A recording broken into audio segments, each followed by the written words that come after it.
He began working longer hours, taking on more clients, but his distracted state meant he was making mistakes that cost him commissions and bonuses. By the summer of 2021, Margaret was telling her closest friends that she was considering marriage counseling. She had found some of David's financial documents and discovered they were much deeper in debt than she'd realized.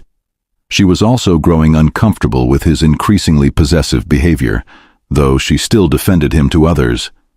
"He's just going through a rough patch," she would say. "Work is stressing him out." And then, on a humid Tuesday evening in August 2021, David brought home a brand new chest freezer. Margaret was surprised by the purchase. They already had a refrigerator with a freezer compartment that was perfectly adequate for their needs as a couple with no children. When she asked David about it, he explained that he'd found a great deal at a liquidation sale, that it would be useful for buying meat in bulk, that it was an investment in their future. The freezer was large, 7 feet long and 3 feet deep, big enough to hold several hundred pounds of food. David installed it in their garage, plugged it into a heavy-duty outlet, and tested it thoroughly to make sure it was working properly. What Margaret didn't know was that David had been planning this purchase for weeks. He had researched different models, read reviews about temperature consistency and lock mechanisms, and specifically chosen a model with a heavy lid and a latch that could only be opened from the outside. He had prepared detailed explanations for why they needed it, anticipated Margaret's questions, and rehearsed his responses until they sounded natural and reasonable. Over the next few weeks, David filled the freezer with frozen vegetables, bulk chicken, and ice cream.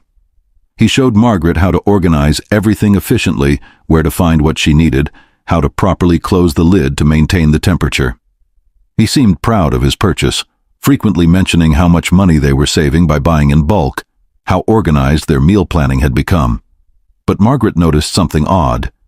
Despite David's enthusiasm for the freezer, he never seemed to actually eat any of the food stored inside it. When she suggested using the frozen chicken for dinner, he would suggest ordering takeout instead. When she reached for the frozen vegetables, he would offer to pick up fresh ones from the store.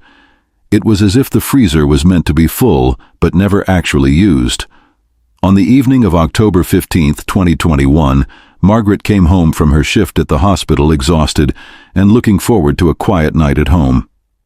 David had been unusually attentive that week, bringing her coffee in the morning, texting sweet messages throughout the day, suggesting they spend a romantic evening together. He had prepared her favorite pasta dish and opened a bottle of wine they'd been saving for a